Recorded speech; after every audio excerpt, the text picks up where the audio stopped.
বাঙালির জীবনে শ্রেষ্ঠ উৎসব দুর্গাপুজো আসন্ন, চলছে শেষ মুহূর্তের প্রস্তুতি এবং কোথাও মণ্ডপ তৈরির একেবারে কাজ শেষ মুহূর্তে গিয়ে পৌঁছেছে। আর আমাদের কাউন্টডাউন কিন্তু শুরু হয়ে গিয়েছে। কোথায় যাবেন ভেবে উঠতে ঠিক করে নিয়েছেন নিশ্চয়ই। এবারে ঝটপট করে আমি বলে দেবো বেশ কিছু মণ্ডপের কথা। আমি সবার আগে বলবো সন্তোষ মিত্র স্কোয়ারের কথা। সন্তোষ মিত্র স্কোয়ারের এবারের থিম হচ্ছে গিয়ে অপারেশন সিন্দুর, এবং 1936 সাল থেকে প্রতিবার যেরকম চমক দিয়ে থাকে সন্তোষ মিত্র স্কোয়ার, এবারেও তার ব্যতিক্রম নয়। ঝটপট করে এবারে দেখে নেব চেতলা অগ্রণীর পূজা মণ্ডপে এবারের যে থিম সেটি হচ্ছে গিয়ে বহুমুখী থেকে একমুখী। রুদ্রাক্ষ দিয়ে সাজিয়ে তোলা হবে এখানকার মণ্ডপ, এবং এখানে একটা বিশেষত্ব রয়েছে এই বছরটাতে।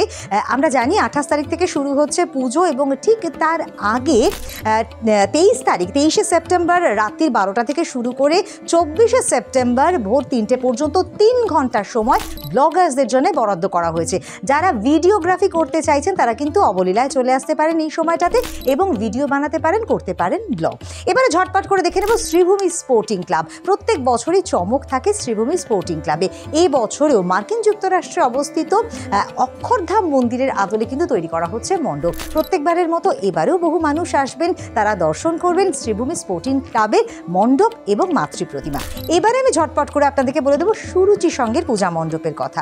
সুরুচি সঙ্গের এবারের থিম হচ্ছে গিয়ে আহুতি, এবং প্রত্যেকবার যেরকম অন্যরকম ভাবনায় সুরুচি সঙ্গ সেজে ওঠে, এবারেও তার ব্যতিক্রম নয়। অপেক্ষায় নিশ্চয়ই আপনারা রয়েছেন ঠিক কোথায় যাবেন। এরপর আমি ঝটপট করে বলে দেবো একেবারে যেই পুজো মণ্ডপটির কথা, সেই পুজো মণ্ডপটি কিন্তু আপনাদের সকলের পছন্দের তালিকায় থাকে। সেটি হচ্ছে গিয়ে দমদম পার্ক তরুণ সংঘ। দমদম পার্ক তরুণ সংঘের এবারের ভাবনা কিন্তু সত্যান্বেষী বা সত্য অনুসন্ধানে যে কনসেপ্ট, সেই কনসেপ্টে সাজানো হবে দমদম পার্ক তরুণ সংঘের পূজা মণ্ডপ। এবারে ঝটপট করে বলবো একডালিয়া এভারগ্রিনের কথা। এখানে সাবেকি মণ্ডপ এবং প্রতিমা প্রত্যেকবারই আমাদের ভালো লাগে, এবং এবারেও কিন্তু তামিলনাড়ুর এক মণ্ডপের আদলে তৈরি হচ্ছে এখানকার মণ্ডপ। তামিলনাড়ুর মন্দিরের একেবারে আদলে প্রত্যেকবারের মতো সাবেকি মূর্তি থাকছে এখানে।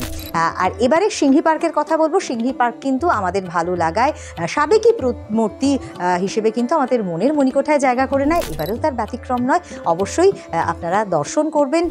আর এবারে আপনাদেরকে বলবো টালা প্রত্যয়ের কথা। টালা প্রত্যয় প্রত্যেকবারের মতো এবারেও কিন্তু একটা অন্যরকম ভাবনা থাকছে। বীজ অঙ্গন এভাবে তাদের ভাবনা। আরও কিছু পুজো মণ্ডপ নিয়ে আপনাদেরকে আপডেট দিতে থাকবো। আপনারা অবশ্যই দেখতে থাকবেন আমাদের এই পর্ব। নমস্কার।